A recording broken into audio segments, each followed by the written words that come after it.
এরপর রয়েছে verb. Verb কাকে বলে? Verb expresses either action or state of being, অর্থাৎ ভার্ব দ্বারা কোনো কাজ বোঝায় অথবা কোনো কিছু হওয়া বোঝায়। যেমন কিছু ভার্ব রয়েছে যেগুলো দ্বারা সরাসরি কাজ বোঝায়, যেমন রান, কিক, জাম্প, ফ্লাই, ফল, সুইম, এগুলোর প্রত্যেকটি দ্বারা কিন্তু এক একটি কাজ বোঝায়। কিন্তু কিছু ভার্ব রয়েছে যেগুলো দ্বারা কোনো কাজ বোঝায় না, যেমন অ্যাম, ইজ, আর, ওয়াজ, ওয়ার, এগুলো কিন্তু এক একটা ভার্ব। এগুলোকে আমরা বলি স্টেট অফ বিং, অর্থাৎ এই ভার্বগুলো দ্বারা কোনো কিছু পরিণত হওয়া বা কোনো কিছু হওয়াকে বোঝায়। দুটো এক্সাম্পল দিলে আমরা এই বিষয়টি খুব সহজেই বুঝতে পারবো।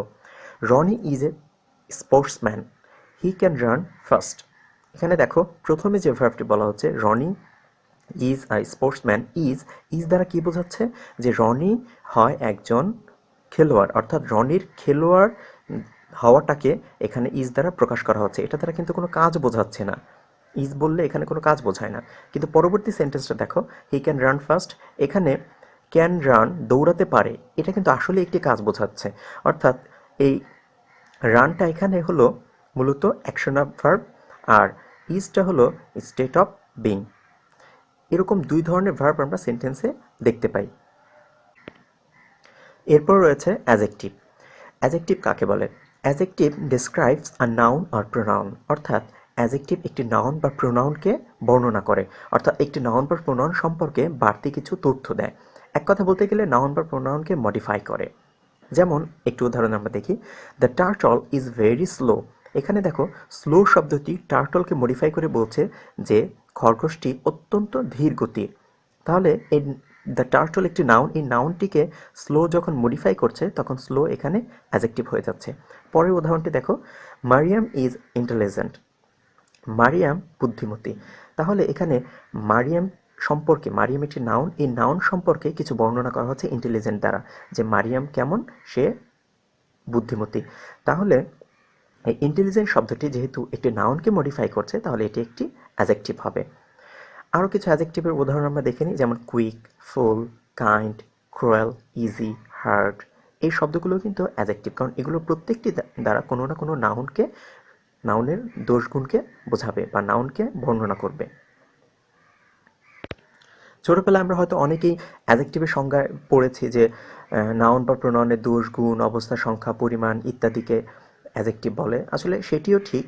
আবার আবার আমরা এইভাবে কিন্তু কথাগুলো বলতে পারি যে নাউন বা প্রোনাউন সম্পর্কে যা কিছু বলে, নাউন বা প্রোনাউনকে স্পষ্টভাবে বোঝানোর জন্য যে শব্দগুলো ব্যবহার করা হয়, সেই শব্দগুলোকেই আমরা মূলত অ্যাজেক্টিভ বলি। সেটি কখনো দোষ বোঝায়, কখনো গুণ বোঝায়, কখনো অবস্থা, পরিমাণ, সংখ্যা ইত্যাদিকে প্রকাশ করে। এরপর রয়েছে অ্যাডভার্ব।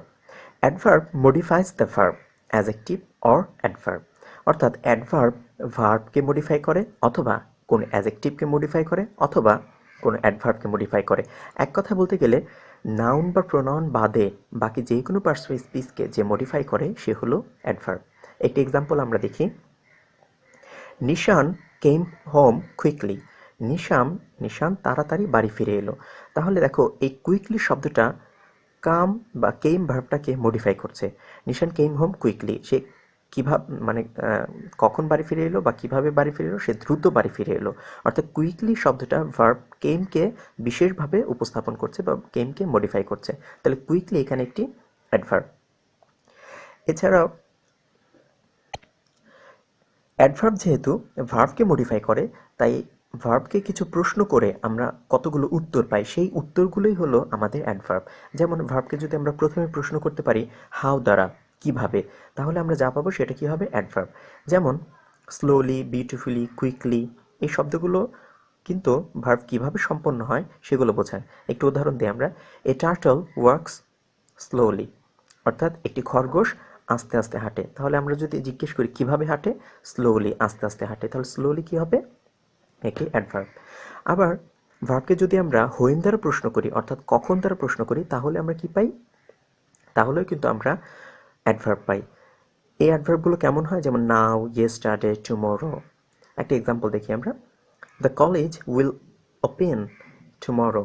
কলেজ আগামীকাল ওপেন হবে বা আগামীকাল খুলবে।